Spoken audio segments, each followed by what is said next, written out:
Donc, bonjour à tous. Alors, ma présentation, elle va s'effectuer en 4 temps. Donc, d'abord, je vais vous présenter le contexte de l'étude, ensuite les méthodes, les résultats et pour finir, les conclusions et applications pratiques de cette étude. Donc, cette présentation, elle s'appuie sur mes travaux de thèse que j'ai soutenus en février, dans laquelle j'ai travaillé sur les interactions entre écuyers et chevaux sauteurs dans la pratique du travail à la main. Et donc, elle s'insère dans le projet Traminoform, porté par Benoît Huette au sein du laboratoire Motricité, Interaction, Performance, et donc en partenariat avec l'IFCE. Et donc, ce projet visait, d'une part, à analyser l'expérience des écuyers experts dans le travail à la main d'écuyers du cadre noir, donc avec les chevaux sauteurs. Oui. Ah, pardon. Petit bouger. Ok. Il ne faut pas les toucher.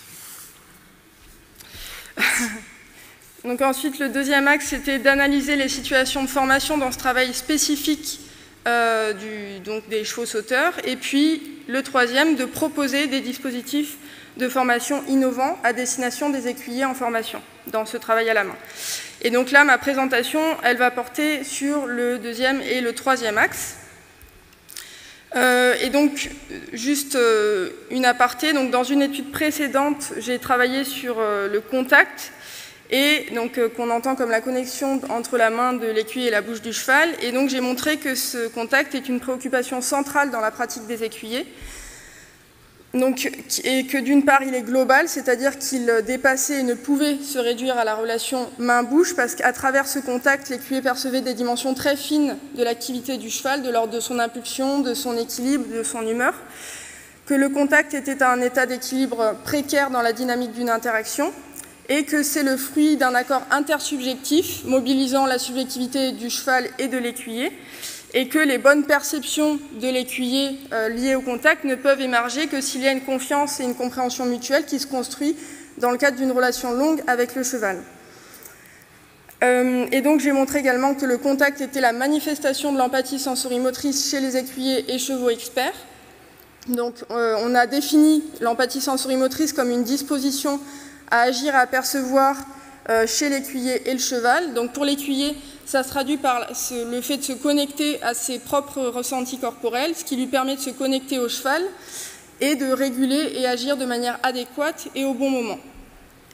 Pour le cheval, donc, ça passe par la perception et la compréhension fine des intentions de l'écuyer et par un engagement dans la situation pour répondre à ses attentes. Et donc l'empathie sensorimotrice permet l'efficience, c'est-à-dire que l'écuyer et le cheval expert dans la préparation des sauts entrent dans un processus où ils réunissent les conditions favorables en détectant les facteurs porteurs de la situation par des ajustements dynamiques pour progressivement se connecter et réaliser des performances complexes. Donc, dans l'étude que je vous présente, j'ai essayé de comprendre le travail à trois entre le formateur, l'écuyer en formation et le cheval. Et je me suis demandé donc ce qui permettait dans ce travail à trois que se développe l'empathie sensorimotrice chez les écuyers en formation et comment favoriser son apprentissage chez ces derniers et plus largement chez les cavaliers. Donc cette étude, elle a été conduite dans une perspective phénoménologique de l'activité. Donc il s'agissait d'accéder à l'expérience vécue de 2 formateurs et de 6 écuyers en formation. Donc pour cela, j'ai mené 10 jours de recueil en décembre 2020, où j'ai donc mené 14 entretiens d'autoconfrontation. Donc dans ces entretiens d'autoconfrontation, je confrontais en fait les écuyers aux séances vécues avec les chevaux, ce qui me permettait d'accéder à leur vécu de la séance, donc à chaque instant de cette séance, et donc d'accéder à ce qu'on appelle la conscience pré-réflexive des écuyers. J'ai également mené 4 autoconfrontations croisées, donc qui confrontaient l'écuyer en formation et le formateur, et qui permettaient à chacun d'accéder au vécu de l'autre. Dans l'analyse, j'ai identifié les problèmes typiques, les préoccupations et les focalisations prioritaires des écuyers en formation et des formateurs. Et j'ai identifié également les modalités d'intervention des formateurs qui permettaient que se développe l'empathie sensorimotrice chez les écuyers en formation. Et j'ai également cherché à savoir ce qui aidait les écuyers en formation de leur propre point de vue dans le développement de l'empathie sensorimotrice.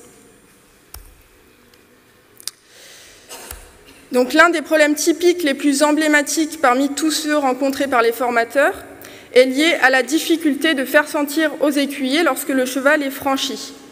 Donc dans ce verbatim, le formateur dit qu'il y a une subtilité à saisir entre un contact franchi, c'est-à-dire quand le cheval cède et qu'il devient léger, et un contact lâché.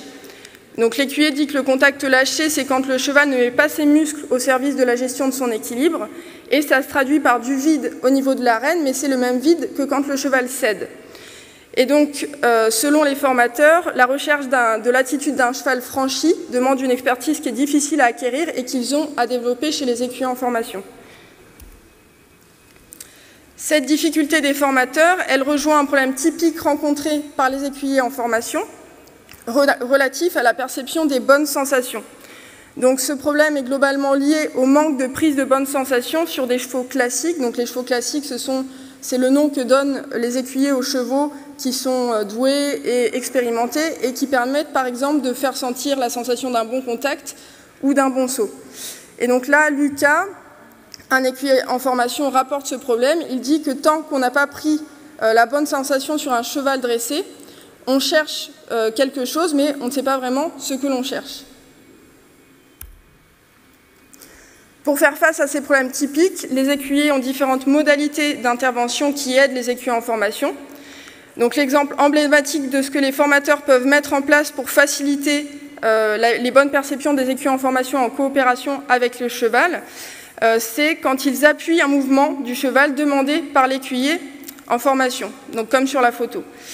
Donc par exemple, dans cette courbette, l'écuyer en formation dit que c'est la première courbette où il a le sentiment que le cheval le porte, c'est-à-dire donc il le sent se mettre en boule, il sent comme s'il s'asseyait. Et donc ça contraste avec les courbettes précédentes où il avait l'impression que le cheval allait se retourner. Donc là, il se sent en comparaison beaucoup plus serein. Et donc dans cette courbette, l'écuyer retrouve une sensation qu'il avait eue auparavant, donc une sensation agréable avec un cheval classique lors d'une courbette. Donc malgré tout, il y a des problèmes difficiles à résoudre qui sont liés à la nature singulière de l'apprentissage de l'empathie sensorimotrice.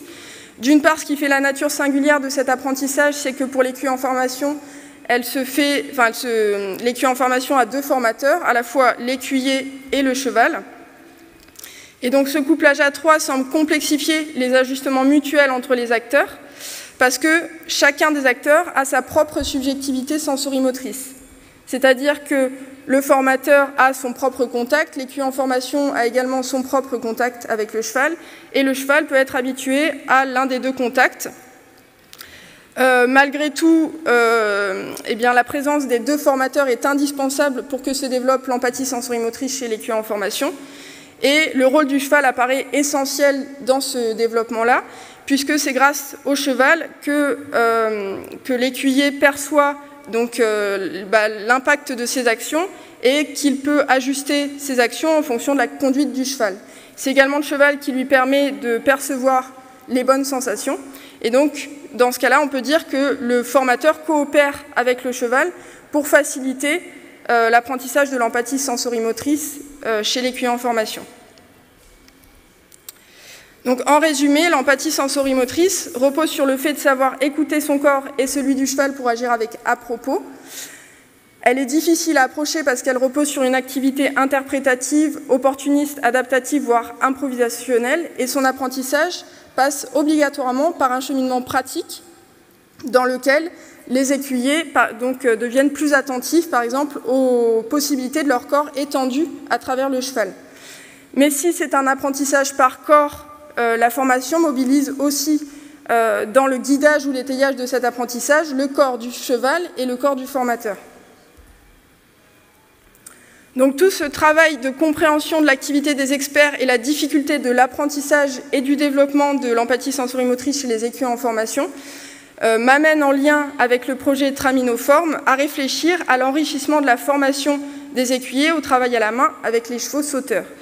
Donc dans leur activité qui vise à étayer les apprentissages des écuyers, les formateurs sont confrontés à la difficulté de faire sentir la finesse des ajustements avec le cheval. Il leur est particulièrement difficile de faire percevoir aux écuyers ce qu'est un contact franchi ou de leur faire comprendre quelles sont les focalisations prioritaires dans le travail avec les chevaux et le bon moment pour demander un saut. Donc pour aider à surmonter ces difficultés, nous proposons 2 axes d'enrichissement de l'environnement de formation. Donc ces axes-là, ce type de dispositif pourrait plus largement être imaginé dans le cadre des différentes formations des cadres sportifs de la filière équine pour faciliter l'apprentissage de l'empathie sensorimotrice en équitation. Donc, tout d'abord, si la forme d'un mouvement de l'écuyer est visible, donc par exemple une action de renne, le moment précis auquel il agit, donc qui se joue souvent à 1/10 de seconde près, sinon c'est trop tôt ou trop tard, la durée de son action, courte, longue, son intensité, son rythme, sont la plupart du temps totalement implicites. Mais pourtant, ces dimensions invisibles de l'activité sont déterminantes et à ce jour très peu documentées à la fois en recherche et en formation et mériteraient donc d'être davantage prises en compte. Et les entretiens d'autoconfrontation, justement, permettent d'accéder à ces dimensions. Donc le premier axe porte sur la mise à disposition d'outils d'auto-formation complémentaires aux séances avec les chevaux à l'aide d'une plateforme de vidéos commentée. Celle-ci pourrait donner à voir la construction du bon contact avec un cheval ou encore la mise en condition idéale d'un cheval lors de la préparation d'un saut. Donc, en effet, l'observation d'autrui et l'accès à son expérience est un élément fondamental dans l'apprentissage puisque ça permet de développer notre capacité à changer de point de vue, à trouver de nouvelles solutions. Donc ces entretiens permettraient éventuellement de susciter des expériences mimétiques et des projections empathiques chez les écuyers en formation, en provoquant des réflexions favorables au perfectionnement de leur propre pratique. Donc, par exemple, l'immersion mimétique des écuyers pourrait permettre à ces derniers de prendre conscience des similitudes et des des différences entre leur propre pratique et celle des écuyers experts. Et donc, ce qui provoquerait une réelle appropriation, une incorporation et une transformation chez les écuyers en formation, en leur permettant d'affiner, d'ajuster leurs actions, ou encore de les renforcer ou de les invalider. Cet outil vise également un partage de culture entre les écuyers experts et les écuyers en formation, en donnant un accès direct à des dimensions qui sont difficilement accessibles dans la pratique des écuyers experts avec les chevaux sauteurs. Donc là, j'aimerais vous présenter un extrait d'un entretien d'autoconfrontation qui permet d'approcher l'activité fine des écuyers. Donc, dans ces entretiens, on a accès à des micro-gestes en lien avec des perceptions fines, des préoccupations clés, des dynamiques interactionnelles avec le cheval. Et donc, dans cet extrait, l'écuyer explicite ses actions en lien avec un contact qu'il caractérise comme collant.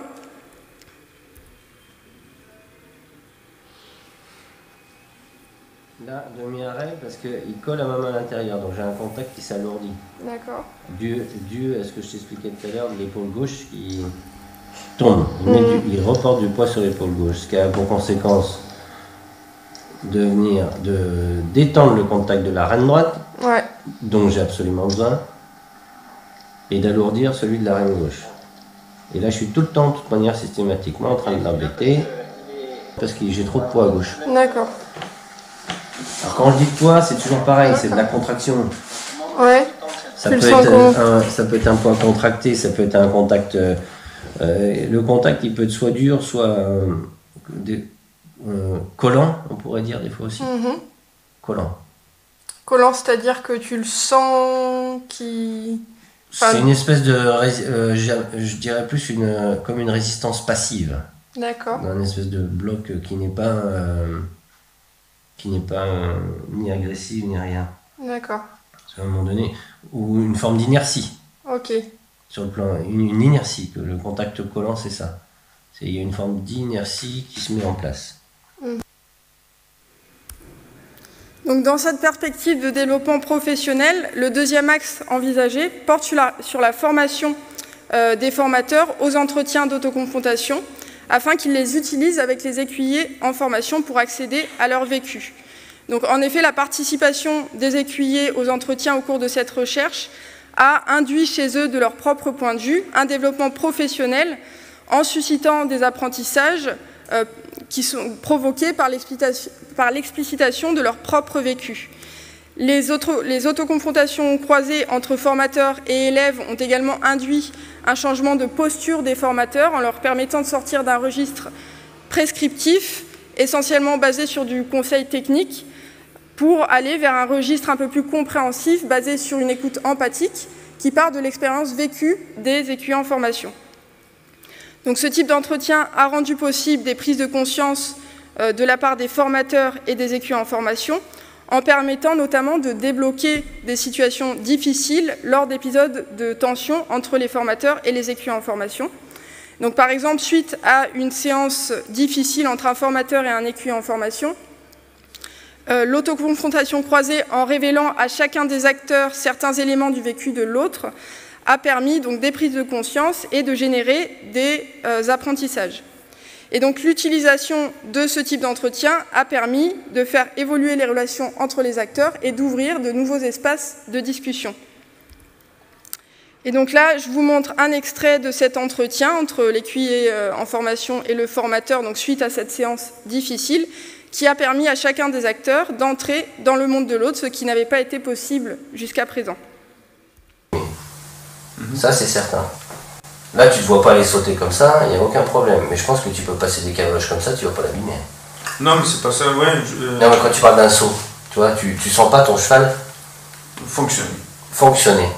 Il fonctionne court. Non, fonctionner. Moi, le fait qu'il soit réduit dans l'amplitude, je m'en tape. Tu sens pas. Tes transitions galopent pas et il les fait pas souples. Si, bien sûr que si, mais quand je dis fonctionner, c'est relâchement de l'encolure.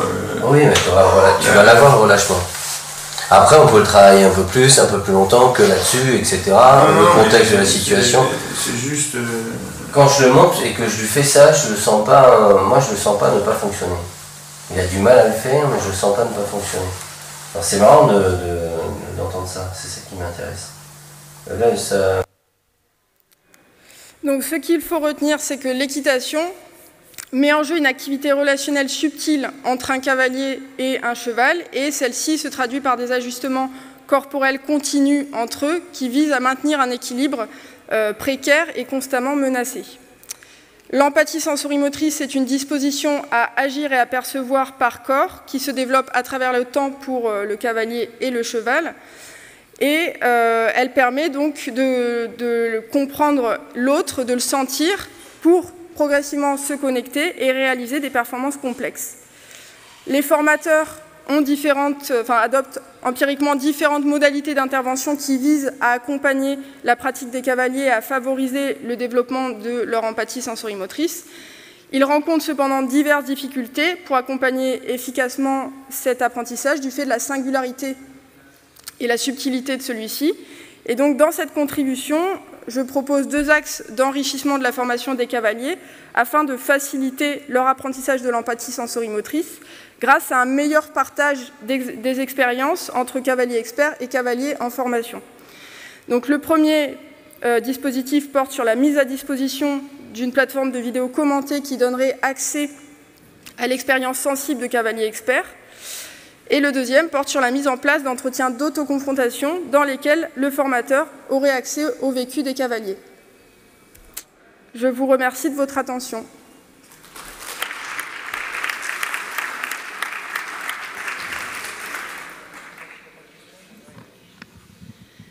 Merci beaucoup. Est-ce qu'on a des questions dans la salle ? Il n'y a pas de questions pour l'instant. Est-ce que cette plateforme de vidéo existe déjà ? Non, elle est en cours de construction. On va finir de la développer pour janvier 2024, je pense. On est en train de... En fait, on a déjà des vidéos qui pourraient être sur cette plateforme, mais on n'a pas encore tous les extraits qu'il faut et on n'a pas encore mis en place l'outil à proprement parler de l'IFCE qui pourrait donner accès aux étudiants en formation à cette plateforme, mais c'est en cours. Et on se rend compte, en fait, au travers des échanges, là, qu'il ils ont du mal en fait à trouver les mots qui définissent ce qu'ils font, parce qu'en fait ils ont du mal à expliquer. Je pense que c'est intuitif. Et est-ce que il y aurait aussi cette possibilité de, enfin c'est pas de donner un espèce de lexique, mais de leur apporter justement ces mots en leur disant ben voilà, ce que vous décrivez c'est probablement ça, et de les aider en fait à... En fait, les entretiens d'autoconfrontation, ils visent vraiment à ce que ce soit l'acteur qui parle de son propre vécu. Et donc, le chercheur, il est là pour l'aider à expliciter ce vécu-là, mais pas là pour lui dire, est-ce que tu vas induire en fait des réponses qui ne seraient pas les siennes. Donc, du coup, nous, notre but, c'est de l'aider à expliciter le plus possible. Et en fait, ce travail-là d'entretien, en fait, il induit un développement professionnel de par le fait qu'ils explicitent des choses qu'ils n'ont pas l'habitude d'expliciter au quotidien. Et donc, ça leur permet ensuite de pouvoir utiliser cette explicitation-là dans les situations de formation avec les écuyers en formation, parce que moi, je les pousse à leur dire, à leur demander ce qu'ils ressentent, etc. J'ai également utilisé dans les entretiens une paire de rênes qui leur permettait de me faire sentir certaines choses, certains ajustements qu'ils avaient du mal à verbaliser. Et donc, tout ce travail-là leur permet en fait de prendre conscience de ce qu'ils font vraiment en situation, et ensuite leur donne aussi des clés pour pouvoir mieux expliciter en situation. Moi, c'était un petit peu la même question. Effectivement, j'ai été frappée par les entretiens où ils ont vraiment de la difficulté à exprimer ce qu'ils ressentent. Et effectivement, la question, c'était est-ce qu'un lexique peut être pertinent. J'entends bien effectivement que votre rôle de chercheuse, c'était de faire exprimer ça. Maintenant, je pense que quand même, pour améliorer un peu la formation ou les rapports entre le formé et le formateur, des fois, d'avoir les mêmes concepts à peu près quand même, c'est intéressant, quoi. Oui, donc, sûr. Ce travail de lexique me semble intéressant dans la démarche que vous avez. Et peut-être un plus, il faut voir avec les formateurs, mais un plus pour eux aussi. Oui. Pour bien définir, alors c'est très subtil, ça c'est sûr. Donc effectivement, ce qui ressort au niveau corporel, c'est difficile à mettre des mots dessus, et c'est à partir de leurs mots qu'on peut savoir aussi ce qu'ils ressentent et sur quoi on peut les aider. Donc je pense que ce travail est quand même important à faire pour même relire après les vidéos, que chacun parle de la même chose tout simplement. Oui, c'est ça. Déjà, en fait, la plateforme de vidéo, elle vise à ça, déjà à favoriser le partage entre cavaliers, quoi. Et donc, ça permet de voir qu'est-ce que cet écuyer-là met derrière contact léger, contact franchi, etc. Et donc, du coup, c'est un moyen de formaliser ça, en fait, ces vidéos-là. Et après, effectivement, on aurait aussi une fiche avec tout un cheminement de formation pour les écuyers, donc de manière plus formalisée par écrit, du coup, en parallèle de ces vidéos-là sur cet outil. Est-ce qu'il y a des questions dans la salle? Oui. Ouais, j'allais poser la... Oui, bonjour, Céline Vial, chercheur à l'IFCE. Merci Marine pour ta présentation, j'ai trouvé ça vraiment super intéressant. Je me demandais si cette empathie sensorimotrice se développe, est-ce qu'on peut en parler de façon générale, ou est-ce qu'elle se développe de façon individu à individu? Est-ce qu'il y a des spécificités d'un cheval pour un cavalier, d'un cavalier pour un cheval? Et voilà, est-ce que tu as pu appréhender un petit peu ça? En fait, l'empathie sensorimotrice, donc c'est un concept qui a été mis au jour par Kemero, un chercheur. Et donc, en fait, la définition, c'est quand un être humain se connecte à un autre être vivant ou à un objet. Et donc, c'est le fait d'étendre son corps vécu à travers l'objet ou l'autre être vivant. Et donc, au niveau des écuyers et des chevaux, on peut dire qu'en fait, ils ont chacun leur propre subjectivité sensorimotrice. Et en fait, l'empathie sensorimotrice, c'est plus une disposition au sens général, donc c'est-à-dire leur subjectivité sensorimotrice qui leur permet de se connecter à un autre être vivant. Et donc, bien sûr, les couplages sont tous différents en fonction des cavaliers et des chevaux. Mais en fait, c'est cette disposition qui permet au cheval et à l'écuyer de se connecter, et qui passe par, pour l'écuyer, le fait d'être connecté à son propre corps pour se connecter au corps du cheval, et pour ce qui lui permet de percevoir la tendance des situations, de réguler, d'agir au bon moment.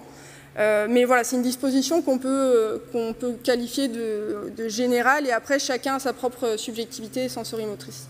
Et les couplages sont tous différents, voilà. C'est ça qui rend difficile cet apprentissage, justement. On avait une autre question devant.